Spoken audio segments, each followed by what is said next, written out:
So, Laymon, Burke. welcome to the I Love Game Design podcast. I'm Charlie Burke. I'm joined by my friend Charlie Laymon. We're today going to be talking about Sonic 1. I'm excited to have you here, Laymon. Glad to be here. Laymon and I are big fans of Sonic. I am a huge fan of Sonic 1. I've become more of a fan since I've been playing it more recently, and I've been having a lot of fun. But Laymon, let's begin. What are your first thoughts on Sonic 1? What do you want to share? So I'll just kind of give my little history with the Sonic series. At first, this is a shocker, I'm sure to you, but I was absolutely the Sonic kid in middle school. Got into the series probably around the adventure games, but I think that going back kind of gave an interesting perspective on the series as a whole. And Sonic 1 was an interesting game to experience for the first time because of course in my head at the time when I first played it, oh, it was the flawless masterpiece that started, the best game series to ever exist. And kind of running into this thing where it was oh, this is cool, this is interesting. Boy, has it evolved since this game. And just seeing the ways in which it evolved and some of the kind of initial experimentation with what they were going for was really interesting, even if I maybe didn't have the game design knowledge to kind of appreciate all of that when I was in middle school. But that's my kind of experience with the Sonic series. I played it in middle school as well. I similarly came from the adventure games and went back, but I loved it almost immediately. So the way I played, I would play after school and I had a limited amount of time and a limited amount of skill, so I would either die or have to start my homework before I could finish. So I played Green Hill a lot, and Green Hill's really good for kind of what their vision seemed to be of a level with a lot of different paths that really rewarded mastery and exploration. Both of those things were rewarded. I remember because I would try to farm Green Hill for lives, finding in, I think it was Act 2, if you go backwards, you can find speed shoes, and then you can use the speed shoes to use momentum up a ramp to then turn around on that ramp to land on top of a loop-de-loop where there's an extra life. And those kinds of secrets were really fun. And trying to finish the level with one, getting 100 rings to get the extra life, but two, getting 50 rings to get the special stage. I wasn't interested in the Chaos Emeralds. I was interested in continues. Oh, you mean you didn't enjoy getting horrific nausea? I actually never minded the special stages too much. It's just that I knew I wasn't even close to beating the game, so how could the Chaos Emeralds matter? I was there for getting continues to help me beat the game. That's totally fair, yeah. We'll have to talk about the special stages soon, Yes. but I really loved how fast you went in Green Hill. I really loved how much there was to explore in Green Hill. I really loved that sense of playing a level over and over to master it. And the thing that's maybe even more controversial, I loved Marble Zone. Dun, dun, dun. So we're going to get into my first praise of Sonic in a bit, which is to say the zones are very distinct, is one of the first things I want to say about Sonic 1. But to say what I liked about Marble Zone real quick, I was coming from Super Mario Bros. 1. And I had played, the American version of Super Mario Bros. 2. And there were these moments in the American version of Super Mario Bros. 2 that were, I'd call them light puzzles, where, oh, you can jump on this bird and ride this bird across the gap. Right. And as a kid coming from Super Mario Bros. 1, those kinds of moments were earth-shattering to me. I knew you could have puzzle-light elements in the 3D platforming space because games had come so far, but I imagined, when I cast my mind back, that the retro games would all be about as complicated as Donkey Kong or Pac-Man. And so to see puzzle-light elements in a 2D platformer always really fascinated me. And so it's not a puzzle exactly, but you push a block onto a switch and it raises this platform spike thing. Or even it's called dual purpose design, right? I wouldn't have had the words for it then, but the dual purpose design of here is something that can either squash you and take all your rings because it's got spikes on the end, or you can jump on it. The way you interact with this changes based on your placement and you have to get around it. And then the riding the block across the lava, as an extension of what the block can do, I found fascinating. Oh yeah. In fairness to Marble Zone 2, jumping off the block at the right point is kind of an extension of some of the momentum ideas of Green Hill Zone. But a lot of people complain rightly about Marble Zone that it doesn't continue these momentum ideas. Yeah, and I have a fondness for Marble Zone, most of which is driven by its music.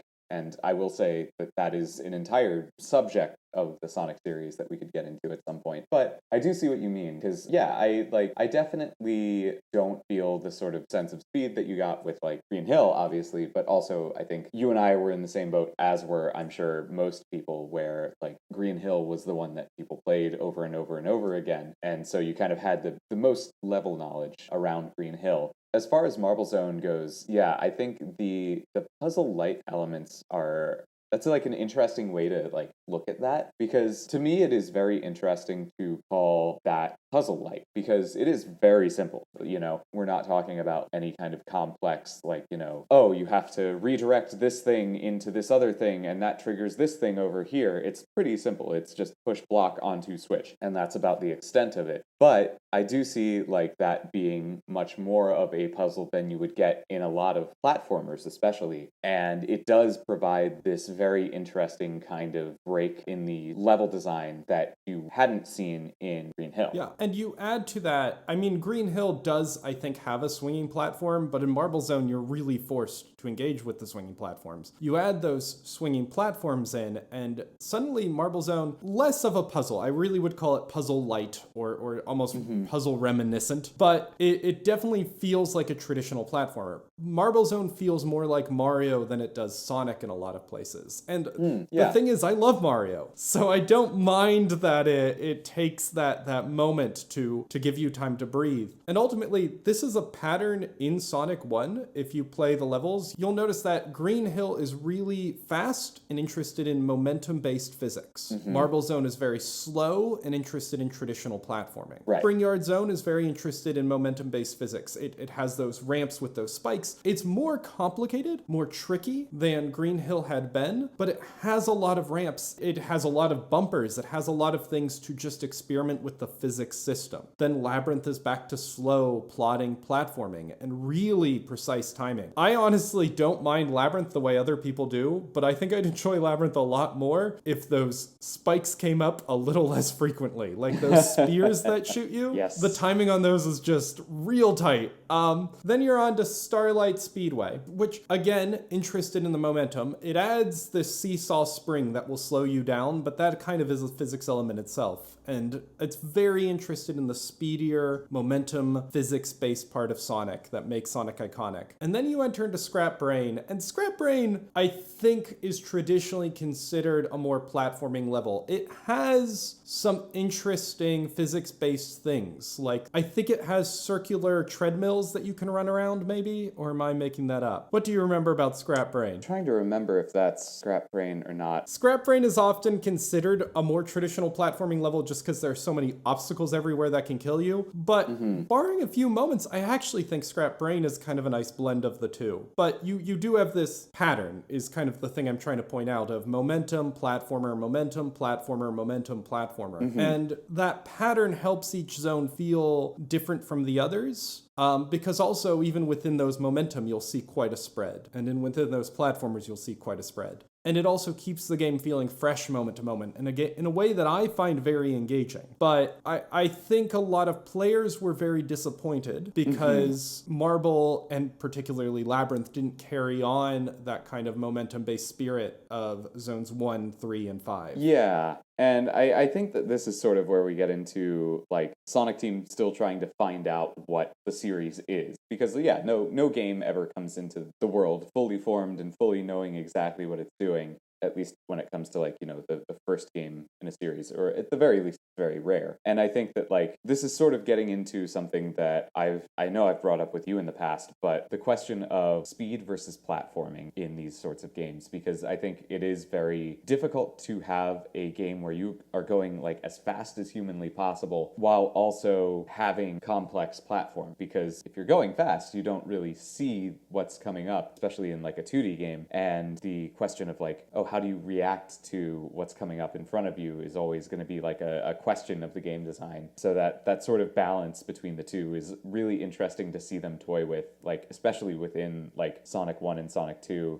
as they're kind of deciding where they want the game to be. Yeah, and Sonic 2 rounds out a lot of those edges. Sonic 2 has a lot more momentum-based ones in a row. Maybe you could argue Metropolis Zone is more of a platformer, but Metropolis Zone sucks. Sonic 2 does a lot more momentum-based zones. It gets rid of those kind of slower platforming zones. And I think that's a bit of a shame. One of the things we've talked about before, not on the podcast, is to sand out and kind of make the levels smoother so they're more ready for that. They get rid of some of the trickier enemies. So Sonic 1 has the caterpillars that you're supposed to roll into. Oh, yes. Something that's extra tricky because in the original Sonic 1, you don't have a spin dash. No, you do not. In the newer Sonic ones, like when they re-released it, they often give you the spin dash back. But pro tip, on Marble Zone, you don't want to be using the spin dash. Marble Zone is not designed for spin dash, and spin dash will get you in a lot of trouble. Oh, yes. So you're really supposed to kind of like walk to get as much speed as you can and then roll into them, or to aim very precisely for the head. Yes. And those caterpillars really add flavor to Marble Zone. Like it ends up being these enemies that are harder in Sonic 1 end up adding a lot of memorability to these places and end up making the places feel very different because you interact with the enemies differently. Yeah. Whereas Sonic 2 sands that out a bit. A lot more enemies go down to just your standard attack, jump into them. Very few enemies have that kind of spike property. And I don't know, I think that's a shame in some ways, but it might have also been the right call. Yeah. When I think about my own game Flameland and developing enemies for that, I never had an enemy that you couldn't fire breathe. I had a few that ran away when you tried to, and I had a few that had projectiles that you couldn't kill with fire breath. But pretty much any enemy went down the same way because I was trying to make a speedy platformer. And I think if you're going for speed, you can't have the spike turtles that Mario is known for, right? Like, Yes. Mario's known for its spinies, but Mario is a little bit slower, a little bit more methodical. Still fast, but a little bit more. And it's interesting to see where they try to bring that idea back. Like, this just kind of jumped into my head, but you'll have to forgive me as a fake fan not knowing the name of the badnik, but the grasshopper enemies in Sonic CD that kind of throw their little scythes at you. Are they Sonic CD or Sonic 2? Because I think they're Metropolis Ooh, Zone Sonic ooh. 2. These are one of the things that everyone hates in Metropolis Zone Sonic 2 because the hitboxes on those scythes that they throw at you are just awful. Well, now I'm going to have to search for it. Slicer Badnik is its name. Sending you a link. Don't know if that helps. This does help. I'm just wondering if this is the right one, because I'm thinking of the one that you can deflect the claws on. You can deflect the claws? Yeah. Oh, I didn't know this. This is why I don't think that it's the one from Sonic 2. No, you can't deflect the claws on Sonic 2. You're right. But there's one where you can deflect the claws. That's actually fascinating. I love that. We're going to have so much time to cut out of this video where that's just us Googling. The Kama, the mantis-like enemy appears in Quartz Quadrant. Yes, this guy. Okay. Okay, so I was saying the enemies are extra hard and then they sand it off in Sonic 2. You're saying they play with this a bit, like the idea of spikes and stuff. Yes, and it's interesting because they don't do it very often, and they don't do it in terms of like how you really like have to defeat them very often, if memory serves. But the one that jumps to mind are the Kama-Kamas from Sonic CD, a name which we didn't have to spend 10 minutes just now Googling behind the scenes, which these are like the little mantis enemies from Sonic CD in Quartz Quadrant that like throw their little scythe arms at you.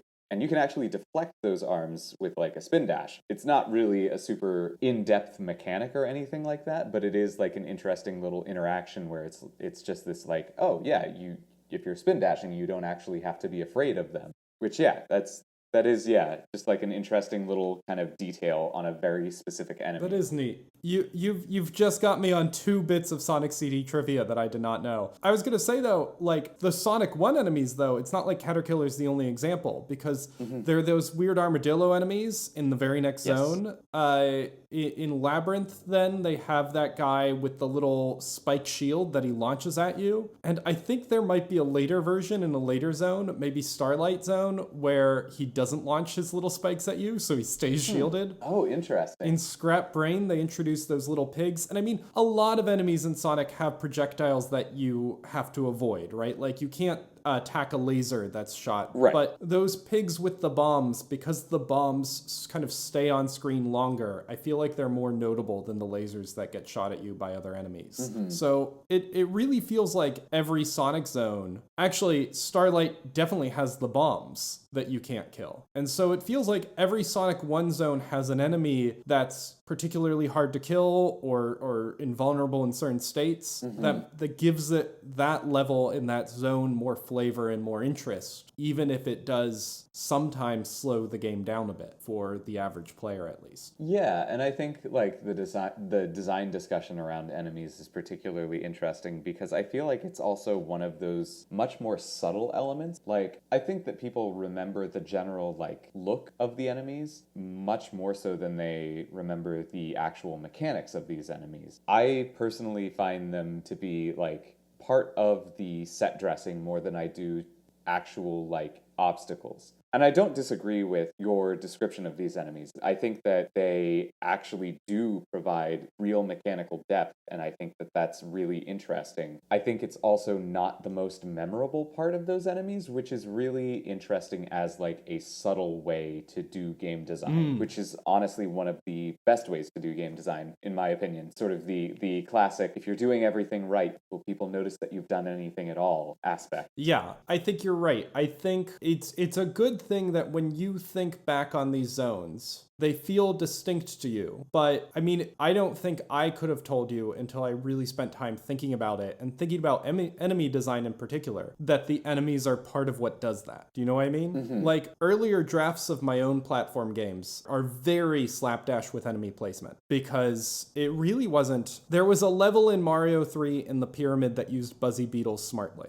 that I suddenly started to pay attention to enemy placement and then started to notice, oh, hey, Mario has enemies that are specifically associated with desert levels. And that's what gives Mario desert levels a certain feel that's different from other Mario levels. And that's when I noticed, honestly, Sonic 1 is one of the games that does it best. Like, I'm just so impressed with how distinct each zone feels, and then when I try to think about it, how much the enemies contribute to that. Up until Scrap Brain, where you get some repeats. Scrap Brain, you get the Caterpillars back, but, you know, that's fine. I forgive that. Naturally. Smart reuse of assets. Something else I wanted to bring up is the original Sonic 1 doesn't have a spin dash. No, it does not. And it is funny replaying it. Like, I don't mind. Interesting. So I did replay on Sonic Origins, and so I actually did have the spin dash, but I was trying not to use it too much. Especially in Marble Zone, I always try not to use it too much because I've learned my lesson from playing other ports other times. And I think there's something about there are enough slopes in the levels with slopes that I almost feel like spin dash ends up feeling like a cheat. Like, you know, there are enough other ways to build your momentum that it doesn't feel as important to be able to spin dash. And I've always had this weird feeling about spin dash because it stops you in place to charge your spin dash. I actually love the drop dash as a variation on this for that reason, that you can keep moving while charging a spin dash via the drop dash. I think Sonic Mania was brilliant bringing that in. But like, I guess spin dash feels like it's for casual players, even though I know serious players use it. I know because I've watched speedruns and I see them spin dash and they get a lot of speed off it, and so I know I'm wrong in this feeling. Boy, do they. But it feels wrong to me to stop to charge a dash. Like, that feels inherently like I don't like it. And so when Sonic 1 doesn't have that and instead asks you to use the level to gain your momentum, I mean, already the things classic Sonic is praised for is that you have to learn the level to earn your speed. And so, like, yeah, it doesn't feel that wrong to me that Sonic 1 asks you to earn your speed. Maybe because I think also Sonic 1 isn't expecting you to go as fast. Yes. And so its obstacles are a little tighter. Yeah, that's very fair. And I think one of the interesting things here is that, this is a, like you said, earn the speed kind of question. But I think there's also a question of game design versus game feel. And game design is that earn the speed kind of mechanic that you mentioned earlier. But there's also a very interesting game feel question here, because one thing that I have seen, and this is not just a Sonic series thing, this is all sorts of games, all sorts of like animation things. If you have like a moment of pause before a big burst, that actually really helps increase the sense of speed, impact, power, whatever thing you're trying to convey, which is really, I think, an interesting technique. And I think that implementing it into the Sonic games with the Spin Dash, obviously with Spin Dash, it's a very early version of this where you're not seeing giant like impact frames or, you know, any of the traditional like animation tricks that we see both with the Sonic games and all sorts of other games and animations nowadays. You still do get some of that like pause, go with the Spin Dash. Yeah. And that build-up can actually increase the feeling of speed, which, again, it's interesting from a game feel perspective, even if design-wise, I think that earning that speed is also a totally valid way to approach things. Well, I love what you just said. I never thought about the spin dash like that, but you are right. That pause helps it feel more like a burst when you go forward.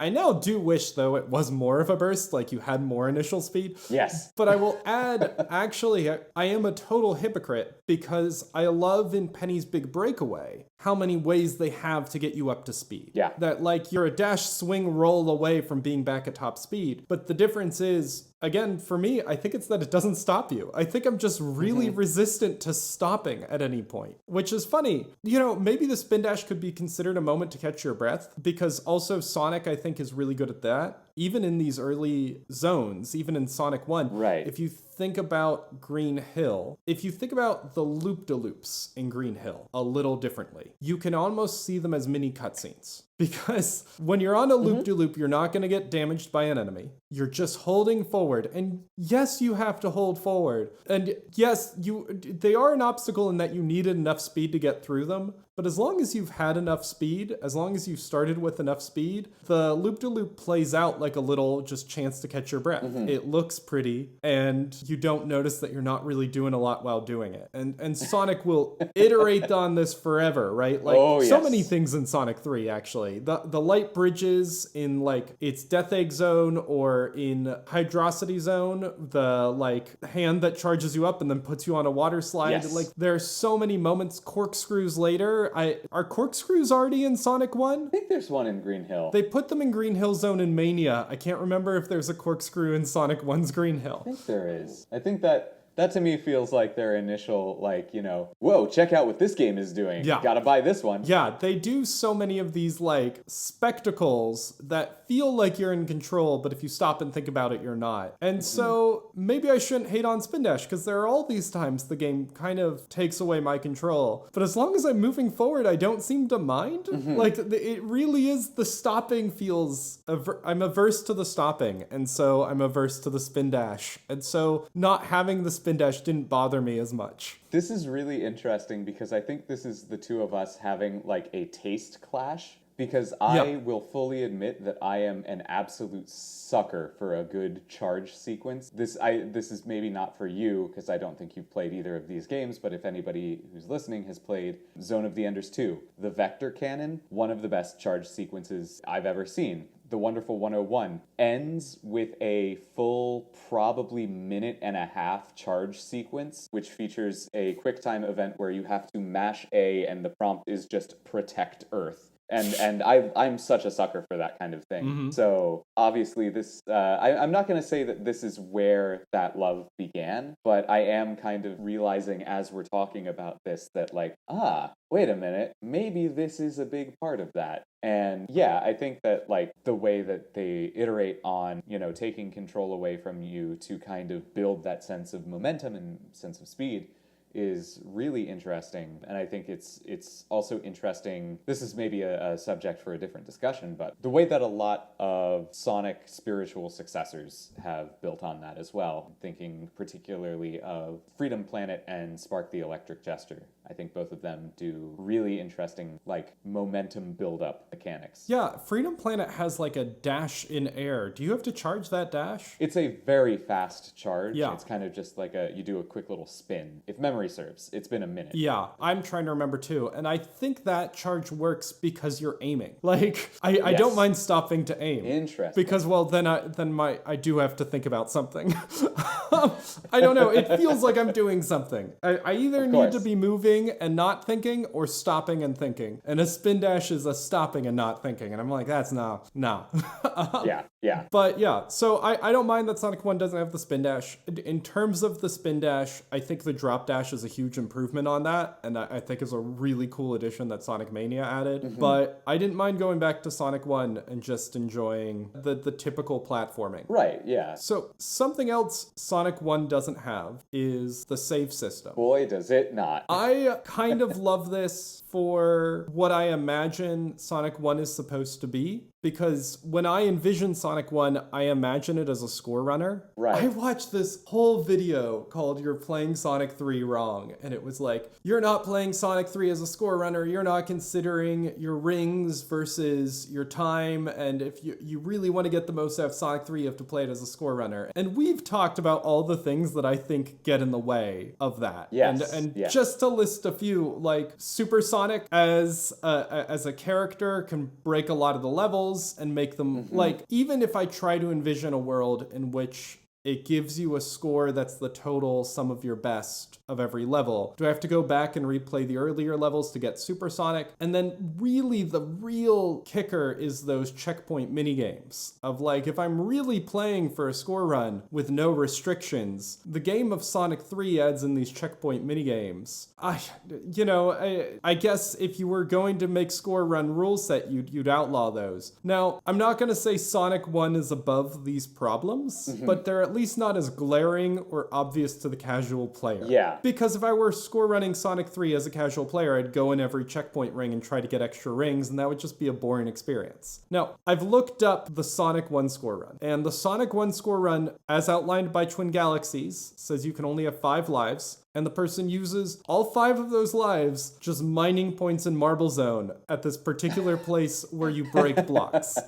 And like then dying at timeout. And then goes through the rest of the game, again, mining points through the game. And that's boring. That's terrible. It's no fun to watch. I would agree with that. There's a modern Sonic 1 take, one that was released for the Switch before Origins. And I'll try to link this score run in the description. But what it does is it actually mimics the Sonic 1 arcade game. And in mimicking the Sonic 1 arcade game, it drops Marble Zone and Labyrinth Zone. And then what it does to prevent you from mining points in Marble Zone. Well, first, there is no Marble Zone. But to prevent you from mining points, the other thing it does is it gives you only 1 life. And that score run's a lot more interesting to watch because you really can't mine points. It also takes out the special stages. The special rings are there, but it gets rid of the special stages. So you can jump into a special ring. I don't know if it does anything for your score. I think it might just be for fun. But like, I find Sonic 1 feels more set up for a score run. And I think the fact that it doesn't have a save system is really encouraging that style of play. Because every time you boot up Sonic 1, you have to play Green Hill Zone. And then just as a kid, I got really good at getting high scores in Green Hill Zone. I mean, my objective was to farm for lives, but the end result was that I was ending Green Hill Zone stages with a lot of rings and then going to the special stages and farming for continues. Like, I got really good at getting high scores in those early zones. And I think that design of not having a save system encourages play, basically like Star Fox 64, encourages a play style that is amenable to score running. Whereas I think a save system, there are ways to do it. Like, you and I have talked, we did a previous try at this podcast and talked about this in more depth, where I said, I would love if Sonic 3 had like a sum of best, where like you could score run each individual level.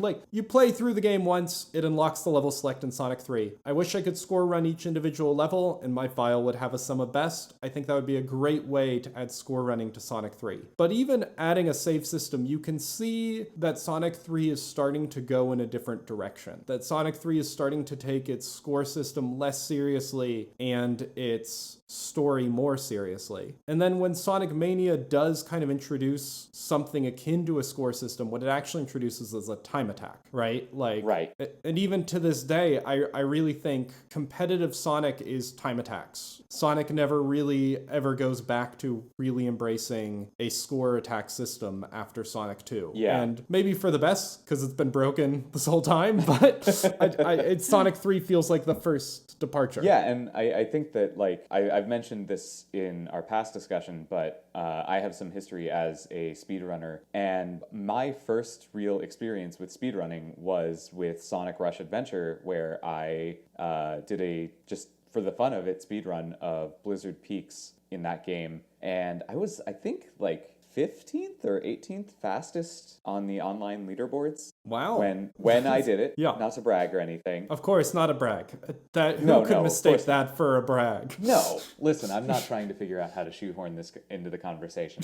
But in all seriousness, by that point in the series, I think it was very dedicated to speed over score. And I think there is very much a conversation. I forget, you haven't really played the Rush games, have you? I've not played the Rush games, no. Okay, yeah, I remember they were kind of not particularly like at a good time for you in terms of like video game playing, but they were very directly speed focused.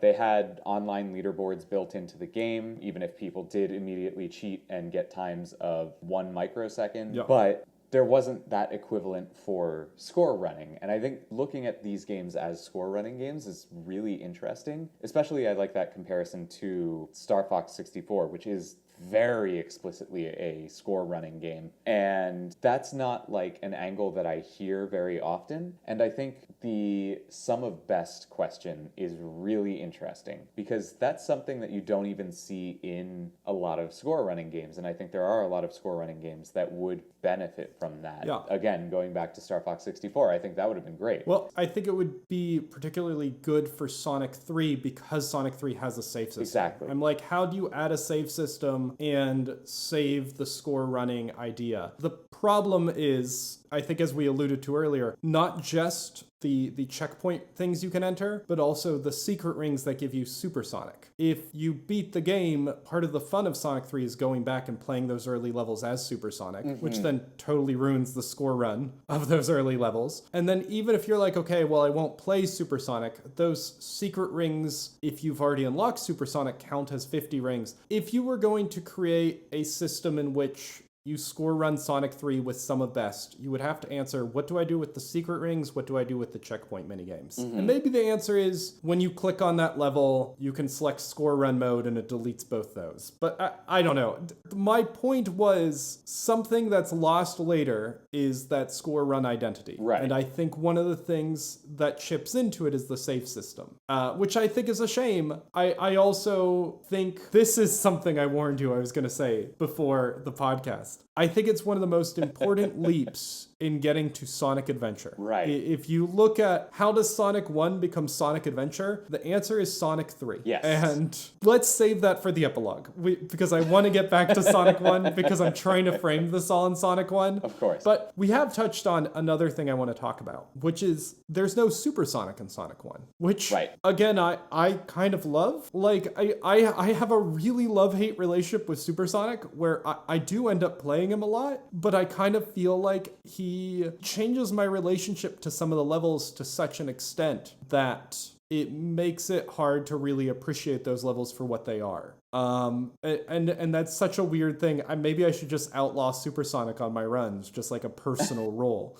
But like the idea of what Supersonic is basically invincibility plus speed shoes. Right. And the way he changes the feel of a level is fun and neat and a power trip. But it means that I don't engage with the level in a meaningful way. I feel like the levels become more samey when I'm playing through them with these power-ups. And it's interesting because I think this sort of question of like, do you allow the big super thing that you get as a reward? I've seen this in other games too, and this is something that I was thinking about like as we were like discussing, everything here. But what this reminds me of, and this is a weird tangent, but Majora's Mask randomizers. Because the question that you get with Majora's Mask randomizers are, well, do you allow Fierce Deity Link anywhere? Because there is... In the vanilla game, there is a bug where you can basically use that mask anywhere once you have it, and there are several randomizers that just like allow you to do it out of the box. But, and much like, you know, Supersonic is just invincibility plus speed shoes, Fierce Deity Link is kind of just projectile weapon built into the sword swing, longer reach, and most important, Fierce Deity Link is like 3 times as tall as Link is in that game, which means that you can jump up to ledges that you shouldn't be able to jump up to and interact with the stages in really bizarre ways. And obviously in randomizers, that is like an entirely community-driven thing to begin with.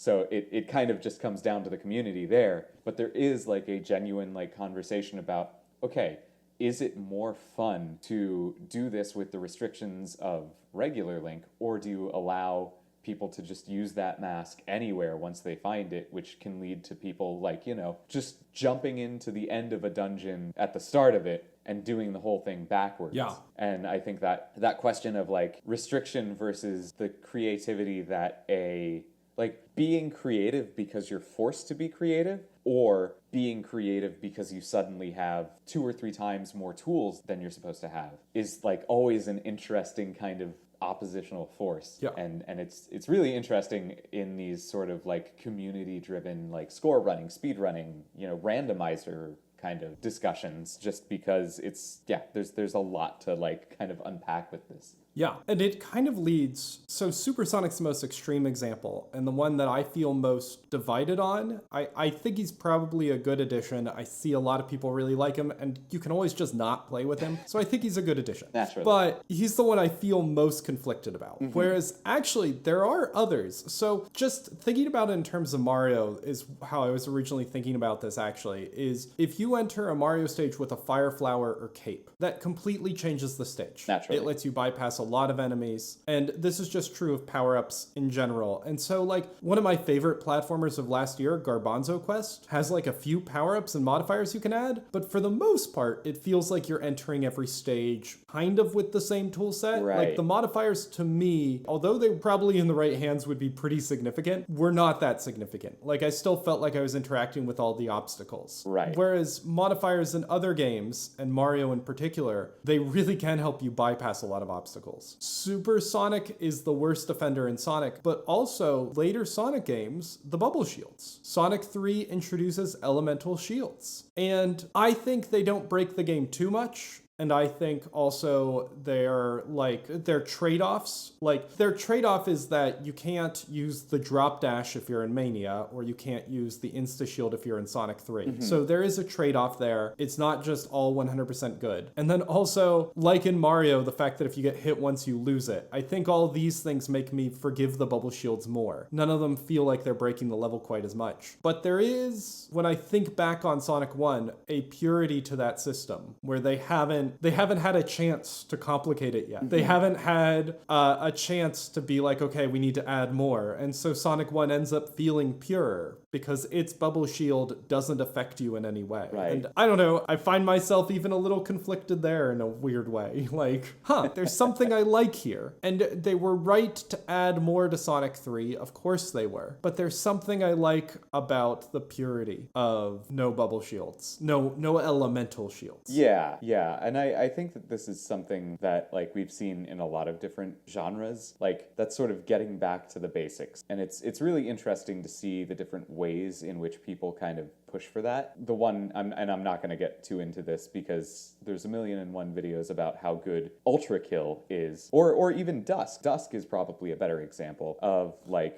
a classic Doom style shooter, and a lot of people really just love it because it is that back to basics kind of simplistic. you know what you're doing. It's just a good version of that. And I think it is like, one of those things where there is that kind of elegance in simplicity. And yeah, I don't know if I have any like really deep thoughts on this, but I think that doing something really well, even if it's simple, can often be like a good way to kind of refine what you're trying to do when you're not sure how all of the different pieces fit together, if that makes sense. Yeah. So the last thing they add to Sonic 1 when they remake it is they often add more playable characters, which is an addition. Sonic 2 first introduces Tails, but if I've done my research right, I believe Tails doesn't actually have his characteristic fly power. He really is just like a reskin of Sonic, basically, until Sonic 3 introduces the idea of different characters with different powers. And so you get Knuckles with his climb and his glide, you get Tails with his flight. To me, this almost falls in the category of bubble shields, but I actually really like it. I love that it gives you a reason to replay and try the levels from a new angle. At least I like it conceptually. Now, I will say, particularly with Knuckles, I forgot that Knuckles has a lower jump height, and I end up finding that really frustrating. I'm pretty sure he does. You're looking at me funny. Am I just... No, Maybe I made that up. No, that's a thing that I'm like, you are probably right. I just don't think I've ever noticed that. Partially because I probably haven't played as Knuckles very often in the original trilogy. But it's still like an interesting,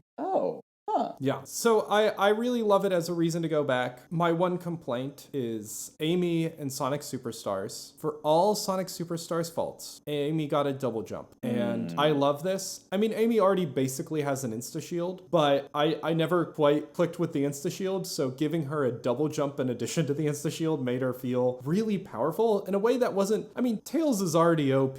Tails can fly anywhere. So what's the harm in giving Amy this little... And a double jump feels good in Sonic. Yeah, like at the end of the day. So anyway. Charlie from the future chiming in real quick. I realized I never finished this thought. The reason I called it a complaint is I am mad that they did not keep the double jump in Origins. So anyway, I really like this addition of multiple characters. I love that they do it in Origins. I love that it gives me a reason to replay the levels multiple times. But this is actually also a small thing I would say about the elemental shields. If you gave me Sonic 3 back, and if you went back in time and we're making Sonic 3, and you said, we have these 3 different ideas for unique attack patterns, we're thinking of making them elemental shields. I think my question would have been, but what if they were different characters? Like I totally would have picked, give Metal Sonic the flame shield power up and he does his little charge forward. Give Amy the electric shield power up. She can do her double jump. Give, I don't know who, give Mighty the slam that he gets in Mania that's basically a copy of what the water bubble shield does. I like the more characters over the elemental shields because I feel like that adds a lot of replayability to the game and adds a little bit of flair and flavor. I don't know. Debating which elemental shield is best almost feels pointless because I'll lose my electric shield in water. It's the gold one from Sonic 3D Blast. Sorry, that one was just for me. But I think we've talked about this before. What does the gold one from Sonic 3D Blast do? That's right, we did talk about this. It's honestly kind of a proto homing attack. Which I love. I love the homing attack in general. Sonic 4, for all its faults, did a homing attack, and I played not Sonic 4 exactly, but I played a demo of one of Sonic 4's zones on my phone. That's fine. And because I was on my phone, it was a lot harder to control. Like, I find the classic Sonic games hard to control on the phone, and I found the homing attack really fun to use, actually, because it made it a bit easier. But also, I think, chaining enemy kills in air is fun. Yes. Like bouncing off one enemy onto the next is fun. And the homing attack, even if it makes it easier, who cares if it's fun? I totally would be in favor of a 2D character who can homing attack as their special ability or an elemental shield that lets you homing attack as its special ability. I'd be in favor of either of those. That would be awesome. But yeah, so what I've started to get into here, though, is what I would change about Sonic 1. If I'm remaking Sonic 1, I think one of the things in re-releasing that I'm glad they added, and I might even just add more to, is adding characters. And I didn't know this. They added an extra path to Marble Zone that's they? like only accessible via these characters. I'm pretty sure. I don't think it's in the original. I accidentally found it playing as Tails, and I've looked up the original level maps and I don't see it there. And then I YouTubed it. And I saw in the comments, how are you supposed to get there in the original? And I think the answer is it didn't exist. Anyway, That's so interesting. I would totally love to add more playable characters. And I'm glad they did. I might even go crazier and make it like 6 or 7. And then the other thing I wish they'd add, I wish they would... Well, let's get back to the idea of adding characters. I have more thoughts on the idea of adding characters that maybe is more relevant to our Sonic 3 and adventure discussion in the epilogue. We're saving that. Laymon, I'm going to ask you the question that is characteristic of this podcast. Dun, dun, dun. The very arrogant, what would you change about Sonic 1? Well, naturally, it would display a message saying that I, Layman, am the best player at this game for everybody. Like, it would display this for everybody and tell everybody that I'm the best. When you beat the game, you did pretty well, ... but not as good as Layman. I mean, people have to know, right? I don't know how else they'll find out. Exactly. Wait a minute. But no, in all seriousness, I think your suggestion for, like, additional characters is always good. I am a big fan of like unlockables as like replayability. So I think like kind of adding, I mean, obviously extra characters as unlockable, that's a great idea. Gameplay wise, I do also, as I implied, really like a good homing attack. And I think what I would also like is a way to kind of see what you're about to run into, basically, like ways to go faster. Which I think the homing attack is part of that. But also, I think I mentioned this earlier, one of my big criticisms of the like early 2D games is that you really can't go too fast. Otherwise, you run into environmental hazards that like you either have to slow down to know that they're coming, or you have to have really intricate level knowledge, or you just have to have absurd reflexes, which, let's be honest, I don't think any of us do. But I think there are ways, like I've seen, modern games, and this is not something that I would necessarily put in the original games. I think there are probably more clever ways of doing this, but I have seen games put like, high versus low little warning signs on the edge of the screen as you're running towards the edge that just warn you, hey, there's an obstacle on the ground, or hey, there's an obstacle in the air. And while I definitely don't think I would want that exactly, I think I would want something that allows me to have more warning if I'm going fast. And you could maybe make it a condition of going fast. Like you have to be going fast in order to get these heads ups that you've got obstacles coming up. I think that would probably be my biggest thing, especially as like a casual first time playthrough kind of thing. Yeah, I really like that idea too, that it only happens if you're going fast enough. That would be a really interesting reward for going fast. I also just think, like, obviously modern games are widescreen and that helps, but I think they still center the camera on Sonic, which maybe is good for the exploringness of the levels. But I don't know, as you start to run a certain direction and as you pick up momentum, if the camera could pan in front of you, right? Especially if you start to go fast. Maybe the camera centers on you when you stop and then starts to move in front of you as you pick up speed or something. Like, I think there are ways they could do the camera smarter that maybe would help this as well. Something else when we talk about Sonic 1 that I totally should have brought up, Sonic 2 immediately does away with the third act and does most of its zones with only 2 acts. And I think that's a huge improvement. I said last time, I'd love that, especially because I don't tend to like bosses. And I tend, in Sonic, to be tempted to kind of invincibility frame my way through the bosses. Because Sonic has that very unusual health. We have to talk about the health. There's so much more to talk about. The very unusual health. So I tend to invincibility frame my way through the bosses. But this time through, I didn't do that. And I played the bosses a little bit more deliberately. And I actually had fun on them. especially because like that risk reward of can I get 2 hits in this cycle versus 1. I enjoyed the Sonic 1 bosses. And what else helped is they did feel themed. Well, they didn't feel themed to the level now that I think about it. Some of them did. The Starlight one does feel themed to the level. Obviously, the Labyrinth Zone one is themed to the level, but the Labyrinth Zone one is really frustrating because the timing's just too tight. I'd make the timing a little more lenient there. But the Marble Zone one is themed to the level. I guess I still liked though the Spring Yard one. It just feels simple, like and its simplicity is kind of an appeal to me. Maybe I would have preferred if it were themed to the level something closer to the Casinopolis boss in Sonic 3, where you're using like the ping pong paddles to bounce you up or something. But like that felt really good. And Zone 1 admittedly is not themed to the level, but that again is so simple I forgive it. If I were doing this however I want, I would kind of get rid of the Zone 3s or minimize the Zone 3s in favor for something like Sonic CD, because I like that Zones 1 and 2 don't make you challenge your ring count with a boss. But like something like Sonic CD where, yeah, maybe you do give a lot of rings so that there's incentive to really not just power boost your way through the boss. Maybe you really make it clear the best way to score high is keep your rings. But I don't know, if that boss stage could be shorter, because the stage leading up to the boss often feels like it's reusing stage elements from Acts 1 and 2 in a way that makes the game feel repetitive when it really doesn't need to be. Like, I'm all in favor of a shorter, denser game, whereas Act 3 always feels padded. That makes sense to me. And I love that Sonic 2 feels less padded for that reason. Yeah, and I it's interesting that you bring this up because I constantly forget that Sonic 1 has Act 3s, because in my head, bosses just happen at the end of Act 2.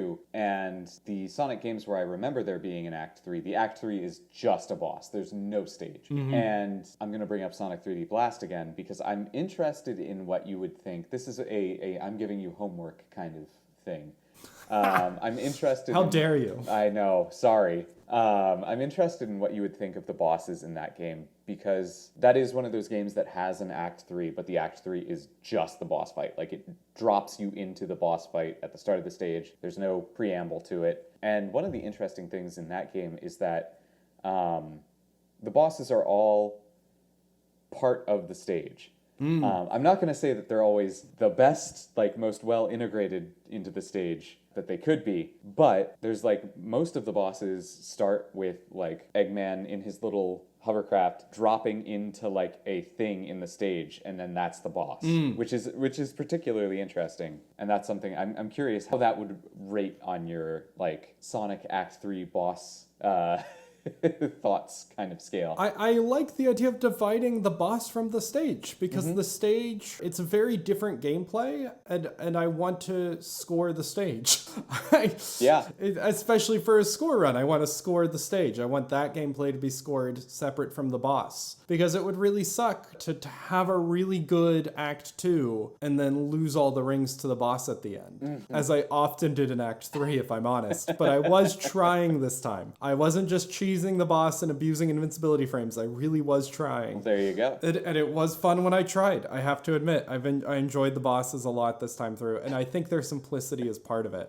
We got to talk about the health system, because the health system's really interesting. It seems to be kind of almost their solution for how to make this game easier for first-time players when it can be so punishing to not know the levels perfectly. Do you know what I mean? Like, Sonic is about going fast, but to go fast, you really need to know the levels, except when you don't know the levels, you end up getting hit a lot more easily. So they create a health system where it's very easy to get a second health, because the second health is literally everywhere. And if you get hit with a lot of health, well, if you get hit with 2 health but a lot of rings, it's very easy to pick up one of the rings you dropped and be back up to 2 health. Exactly. So it's a very forgiving health system. I don't think I'd change it. It makes Sonic very distinct, but it is fascinating to me that Freedom Planet and Polyroll, by the way, interesting because it's clearly inspired by Sonic, but it's not really momentum based.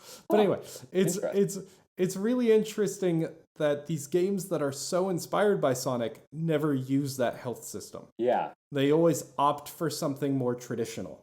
And, I don't fault them. I don't think the Sonic health system is necessarily the right answer. I just don't know that there's a clear right answer for this kind of game. And I think the health system Sonic tries is really interesting because it does make it easier for casual players, but that incentive in the score and that incentive also in getting an extra life if you can get to 100. Man, maybe that's why I changed. Maybe I'd make it extra life if you get to 50. Those incentives give you reason to not want to lose that buffer health. Right. Yeah, and it's interesting to see the different ways in which spiritual successors try to translate the health mechanics, just because I went back as you were talking and double checked, but Spark the Electric Jester also uses like a health bar system. Yeah. And I feel like the ring system is kind of one of the things that gets like criticized a lot in the Sonic series, but I'm also kind of in the camp as it sounds like you are, in that I don't think it's bad. Like I think it's actually like pretty good as a forgiving thing that also has like the potential to be like, obviously, like you said, there's loss if you do get hit. Like obviously your score takes a hit, your progress to another life takes a hit, your progress towards special stages takes a hit. And it's interesting to see those trade-offs as like alternatives to just a direct health hit. Yeah. I feel like there are ways to improve it, but I'm also not sure what they are. You know, it's one of those where I'm like, this does feel like there's room for improvement. I just don't know if I have the answer. My immediate thought is I would like lives to be at 50 rings, not 100, because I think if those power-ups were more achievable, I think it would even feel better for the casual player trying to keep rings. Like 50 rings feels attainable. And if you're at 30 and you lose them, you feel like, okay, but I can get back to 50. Yeah. Whereas if you're at 80 and you lose them, you're like, well, that's it. I'm not getting a life this run. So I think bringing down the threshold for where extra lives start would be something. I wonder also, can you imagine if rings were tied to your speed in some way? Ooh, interesting. Turning them into coins in Mario Kart. Yeah. Okay. This is actually, we could almost get into Flameland a little bit here too. Which, yes, we could. But let's save that for a bit because there is one more idea that we do need to talk about. And then I'll ask you if you have any other final thoughts on Sonic 1. And then after that, I'm going to connect it to Flameland, because of course I am. And then we're going to talk about our epilogue topic. But the special stages in Sonic 1, you called them nausea-inducing. Yes. I was saying I enjoyed them more than I expected. I like special stages in concept. I like the idea of Sonic having a small special stage that just breaks up the gameplay. It feels very different, and it never inhibits your progress toward the end of the game. But I don't like the concept for Sonic 1 special stages. I actually like them more than Sonic 2 special stages, but I like Sonic 2's concept better. I just don't think there's, other than Sonic Mania, and even Sonic Mania I think was maybe a little too hard for me. Though again, in Sonic Mania they're guarding Super Sonic. In Sonic 1, all you have to do is guard a good ending. So I think the special stages can afford to be more forgiving. I want a forgiving special stage. Maybe I want a forgiving special stage like Sonic Mania. That would be too much to ask for that time period. I don't know. I love the pseudo 3D ideas that Sonic 2, Sonic CD, and Sonic 3 bring, right? Like Sonic 2 has the half pipe, Sonic CD has that little stadium where you try to kill the UFOs, and Sonic 3 has blue spheres.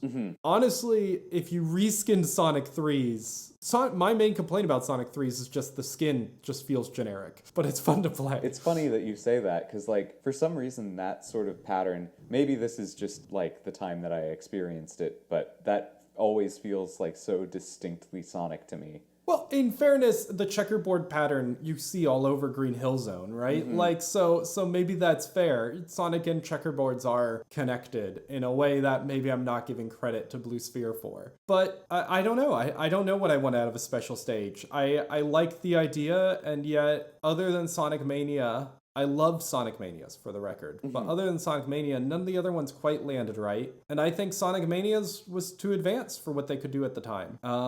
Maybe a Sonic Spinball idea for a special stage, but I haven't played Sonic Spinball, so I don't know. I've played a lot of Sonic Spinball, and actually I think you might have just cracked the code there. Oh, great. That's perfect. Great. Sonic Spinball, like, I don't know. I feel like a lot of people give it flack, and some of that might just be like, it's a Genesis game. Maybe the physics could use some work. But I think with that work, you could very much do a good special stage there. I mean, great. Excellent. Well, special stages were the last things I had because they're the last things that I feel are wrong with Sonic 1. Not horribly wrong, but the last things that I'd want to fix in Sonic 1.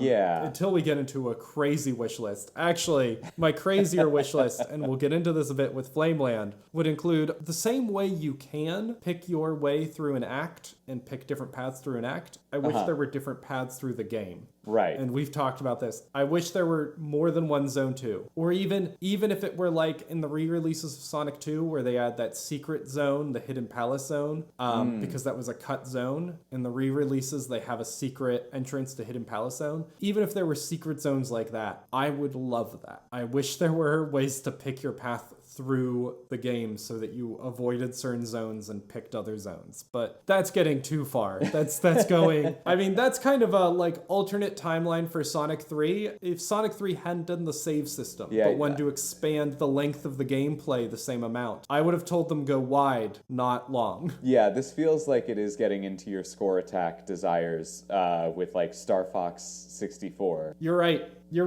Yeah, good call. Yeah, that's exactly what it is. All right, Layman, sorry. I keep saying I'm going to give you time to talk and then don't. What else in Sonic 1 stands out to you that you feel like we should talk about? I mean, I think like one of the big things that we have to like discuss with Sonic as a series, especially as a like response to Mario and like some of the other like mascot platformers that were out at the time, is like the style of it, because that was kind of the big selling point, was like, oh, I mean, what was the Sega does what Nintendo don't, and taking that sort of like, you know, cool attitude towards the games, giving them a little bit, even just like a tiny bit of a hint more of a story than like Mario had, I think is particularly noteworthy for the series. Yeah. And it is something that we saw kind of like continued, like that to me is like maybe the biggest through line in the series, is that like, well, we want to do attitude.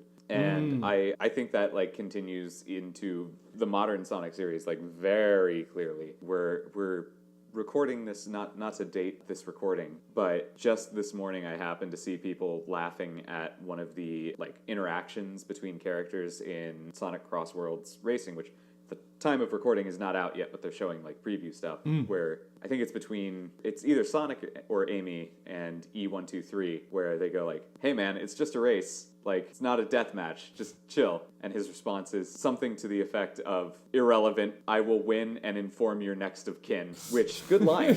Very good line. Right. But, like, I think, yeah, that sort of attitude has been part of the series since the beginning. Oh, for sure. His whole stance, like even on the cover art, on the finger wag. He's doing the finger wag at me.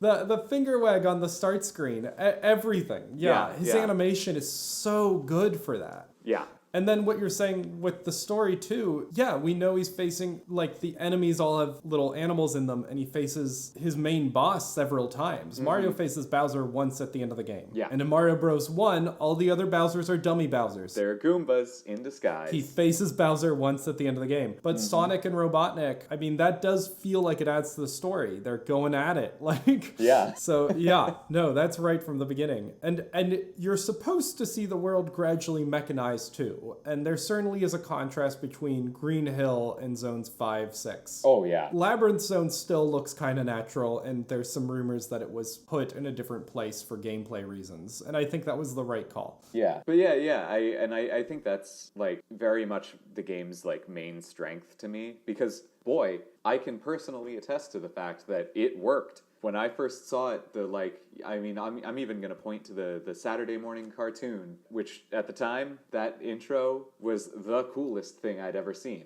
And yeah, I think that was what they did a phenomenal job of more than anything else. But I do think that like the way that the game's evolved and like kind of giving you that sense of speed, especially like as we talk about the progression of Sonic 1 to Sonic 3, like that's really notable as well. I think they did, the difference maybe isn't as staggering from Sonic 1 to 3 as it is from, say, Super Mario Brothers to Super Mario World. But also, I mean, there was a console generation that happened between those games, so it's maybe not the most fair comparison.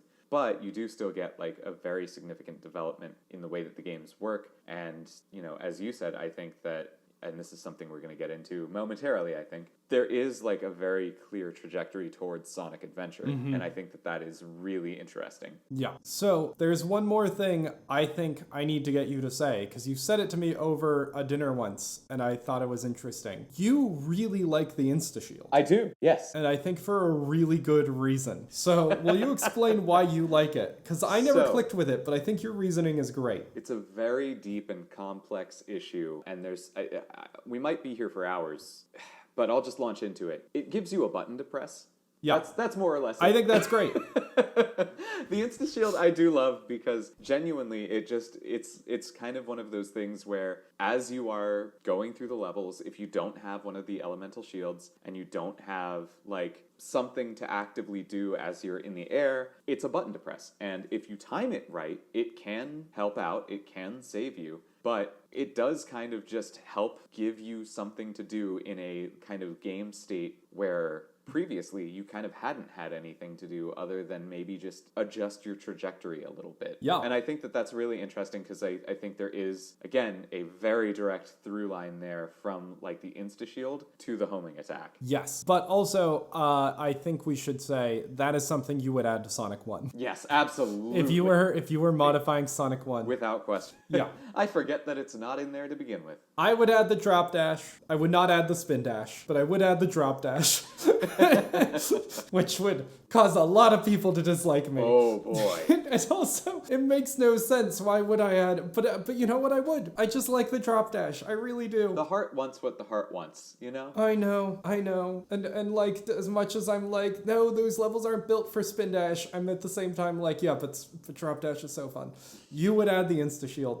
I need to sidestep our Sonic Adventure conversation just a little longer to talk about Flameland, because Flameland's the game I released. And if you ask, like, what would I change about Sonic? Like, that's kind of what Flameland started as. Like, the very early edition of Flameland was, I don't like that the spin dash stops you in place. What if you had your ball state and you could just enter it? Hey, wait, what if basically what I'm imagining is just an on-off button? And so I'll create a dragon, and the on-off button, instead of spin ball and vulnerable like upright, it's fire breath is the spin ball, and then no fire breath is your vulnerable state. And then I had to come up with a way to make it so that you don't just spin dash all the time then. And that way was to create a power bar that decreases gradually, which then let me add in power-ups to refill that, which then turned it into like an ammo gauge. But it starts as like a reimagining. I was imagining the spin dash as an on-off state. And I was like, what if the on-off state didn't affect your movement? Right. Which is just the simplest attack imaginable, but somehow not something people experiment with, I think because they think it needs to be more complicated. And then I was so interested in that score attack side. I created a combo meter eventually. This took me longer to come up with, but in the most recent iteration, I added a combo meter where if you kill enemies and pick up coins in a short time, it adds this combo meter, which then increases your speed. So Sonic needs to use physics and interact with slopes in a certain way to get a lot of speed. It's a momentum-based platformer. Flameland is definitely not a momentum-based platformer. It's definitely more Mario than Sonic. But it comes from this place of trying to create a game where you have this on-off state and you're using the on state to get a lot of speed. Right. From there, I stole the idea from Sonic 3 of having multiple characters, but I just went bananas with it. Like, I just was like, so many characters. And then, like, so I made and remade Flameland several times. In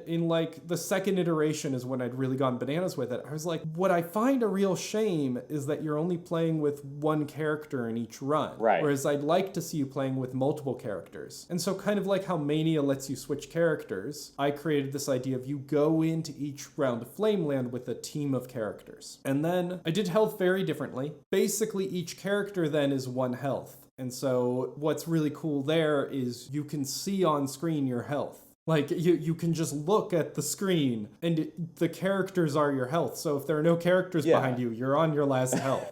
And I love that too. Better watch out. Yeah, I love anything that you don't need a HUD for. But I also, of course, have a HUD. But I love anything you don't need a HUD for. And so you don't need a HUD for your health. You do need a HUD to explain what all the abilities are. You do need a HUD for your power meter. Though if your power meter depletes to 0, I also make your character pale to explain that. And then the next thing I did is obviously just shorter. Because I'm all about snackability. Love that phrase. So those levels are way shorter. And then the rounds are way shorter. The rounds are only about 5 minutes. And I think this really does encourage score running, or I hope it does. Because if you lose the score run, just reset it. You hold a button, you reset, and you start again. Yeah. Your first round might take you like 10, 15 minutes, but a round should be 5 minutes once you get your head around it, once you start to pick up some speed with it. But that idea of score running is at the core. The idea of shortness is at the core. Mini bosses, because I never was a huge fan of bosses, are like confined to like side areas. So you have to beat them to find all the characters, but you can skip them on a faster score run.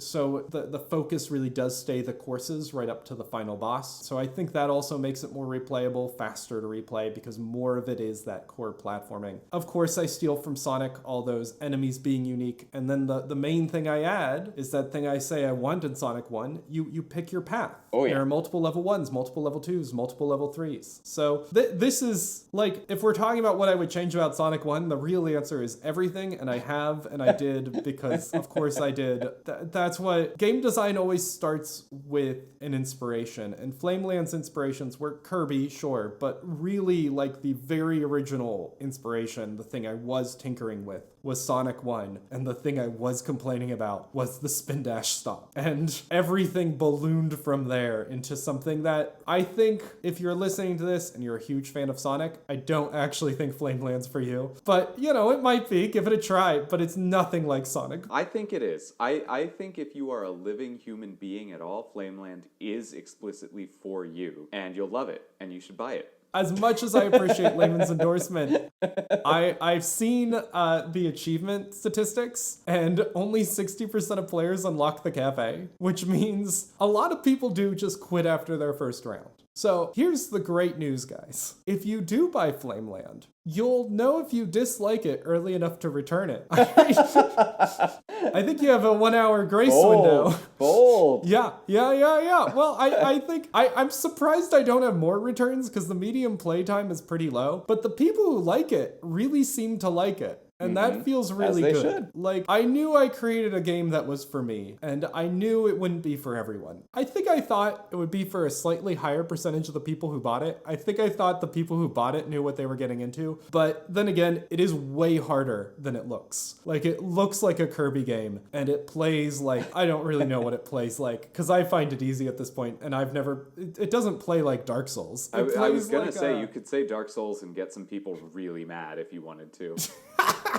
It plays like an unforgiving Sonic. How about that? It looks like a Kirby game, but plays like an unforgiving Sonic game. There you go. Like, unforgiving. I like that. I love it. I'm very happy with it. My friend Jake, who did the music, loves it, which is great. We got a really nice review from some stranger on the internet who played it for like 10 hours and 100%ed it, which someone other than me 100%ing it was like a dream come true. Like, genuinely, I didn't know if anyone else was going to see the secret ending. And then my friend Aaron saw the secret ending because he was kind of like exploring to try to speedrun it. I'll link his speedrun. His speedrun's incredible. And then some stranger on the internet saw it, and that was great. So, yeah. That review was so nice.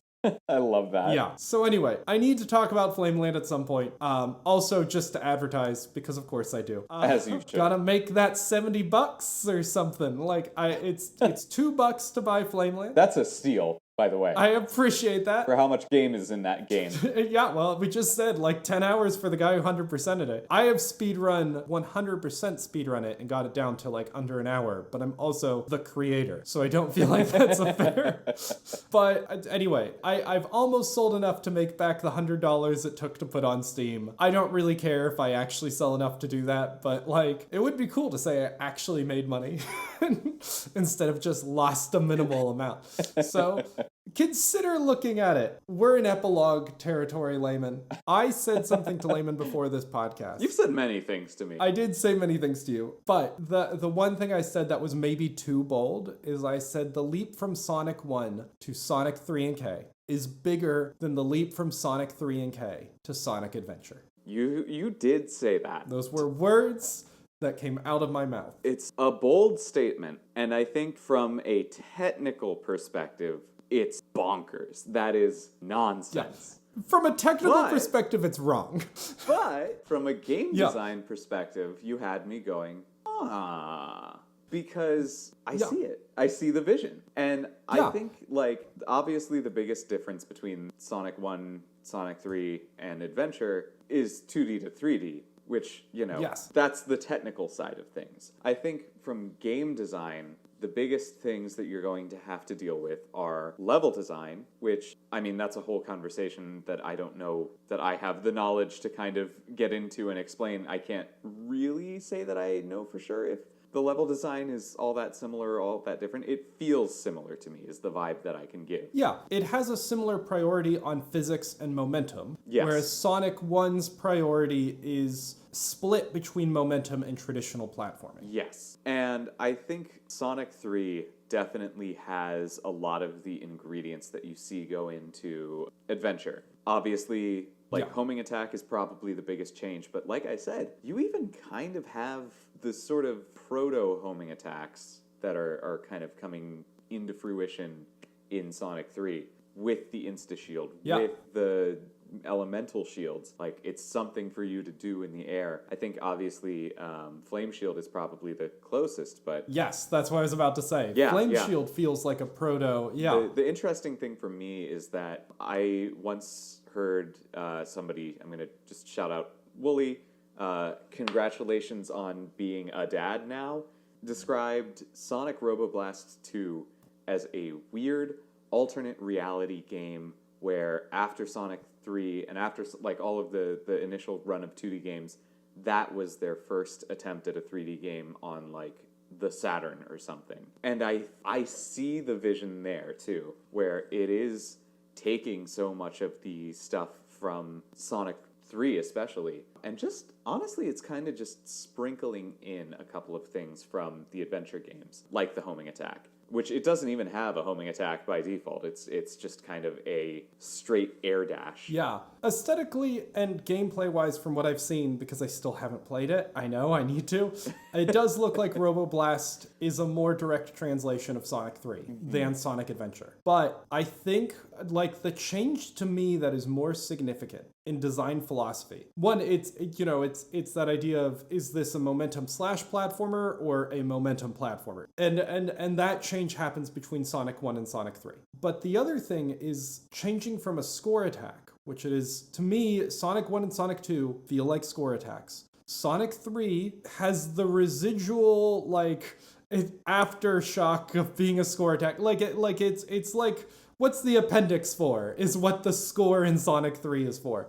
But Sonic 3, with its save system, with its longer game that you really can't play in one sitting, with its fights with Knuckles, and with its secret final boss, is starting to be a story-based game. And then I add, this is the first time characters have different abilities. And in fact, Knuckles has a different story. Yes. Now, is Knuckles' story really all that different from Sonic's? No. Like the Knuckles has a different story feels pretty lame. Like it feels like they limped across the finish line with Knuckles has a different story. I'd almost rather they just were like, we're just letting you play as Knuckles. Yeah. Than do this like half-baked, no, there were robots in the exact same places, in the exact same order as Eggman appeared. That feels lame. But the idea of like, hey, this character with a different moveset. One, when they were advertising Sonic Adventure, they were advertising has 6 characters. Because at the time, that was an asset. Because at a time, that was something that had made Sonic 3 and K so interesting, is that it had 3 characters, right? Like, we went from 1 character to 2 characters, but not really, they're mirrors, to 3 characters, and really, they are distinct. And now we're saying has 6 characters. And this time, they do have different stories, and they really commit commit to that. They do it right. And in addition to having different kind of like ways of attacking or different feels of the gameplay, they actually just make the gameplay entirely different. Like Tails is now like a weird race, Knuckles is a treasure hunter, and sure, that's different and that's weird and that doesn't feel like Sonic 3, but I think you can see how they get there from different powers. Yeah. Right? Yeah, absolutely. I think you could see how different powers feels like a stepping stone to different gameplay. And so this is why, to me, like, I don't see how Sonic Adventure comes out of Sonic 1, but when I look at Sonic 3, I'm like, I see this trajectory. Yeah, absolutely. That makes so much sense to me, and I think the like different gameplay styles, like you said, have been a thing that we're building within the series for a while, especially when you look at like Sonic and Knuckles lock-on cart, like when it was initially released, like basically going back and adding those different play styles to the original games. I think is a really interesting kind of trajectory that like they took. And it's interesting seeing, I think there's probably some, maybe I'm overanalyzing things here, but I think you can see some of that in even the spin-offs. Like, I look at Sonic the Fighters, which is a wild pull to bring in right now. But okay, I'm here for it. Well, I mean, obviously it's a fighting game, so all the characters have to play differently. But, you know, that was a game that they put out. Now, it was kind of a test for fighting Vipers, but that's there's a whole design story there. But yeah, no, the ability to, like, have these characters with wildly different movesets and like playing in their own very different ways is very much one of the things that I think the series has had as a focus since like Sonic 3. And that's something that has continued not just into Adventure, but into the games since Adventure. Well, and in terms of different gameplay styles, I wonder if, too, you can draw a line from the idea of special stages, which play very differently, to the idea of characters playing differently. That's maybe more of a stretch, but it just does feel different to play a level as Knuckles than it does as Sonic. And I think then they expand that to be like, well, what does Knuckles' moveset? Which they borrow the gliding and climbing, right? Straight from Sonic 3. What does Knuckles' moveset work best with if we were to redesign this level for Knuckles? Except they just redesign it way more radically because they design it to have a totally different objective and style overall. It's great. I'm a huge fan of Sonic Adventure, as is evidenced on my Sonic Adventure video. I'm a huge fan of Sonic 1, and I respect Sonic 3, but I loved where Sonic 3 came from, and I loved where Sonic 3 was going, more than I think I ended up loving Sonic 3, and I realize that makes me some people's, like, worst enemy, because, like, Sonic 3 is considered the pinnacle. Like, it all built up to Sonic 3, and then it was all downhill from there, but I'm like, I don't know, if I could redo Sonic 3, which I know was not the assignment, but if I could redo Sonic 3, obviously more characters. But 2, you gotta pick, like, either give Knuckles just the exact same levels as Sonic and just drop this stupid he has his own story stuff. Like, either do that, because I think doing it halfway just feels worse to me somehow. Like, this is incredibly improbable that he... Or, better, my preference, give Knuckles his own story, but for real. Like, give him the zones in a different order. Or like, what if the point was to, like, get to the switch before Sonic gets there so you can press the switch and make him fall into hydrosity? What if Knuckles' story was about getting to all those places that he's a menace for Sonic? And I don't know how you do that, but, like, take the gameplay... Either go less far or go more far in adding characters is my feeling. And I that's a stupid complaint, I know, but it's still my complaint. It's still how my gut, it's still how my heart feels. That's really interesting. I like that idea. Well, and obviously I'd love even more characters. I'd love Amy, naturally. and I'd love her to have the double jump. Superstar's one redeeming feature, double jump Amy. That's all we get out of it. Well, I mean, it had some decent acts, but the problem is every act ends in a boss. That's the other thing. Anyway, we've talked about this. We can't keep...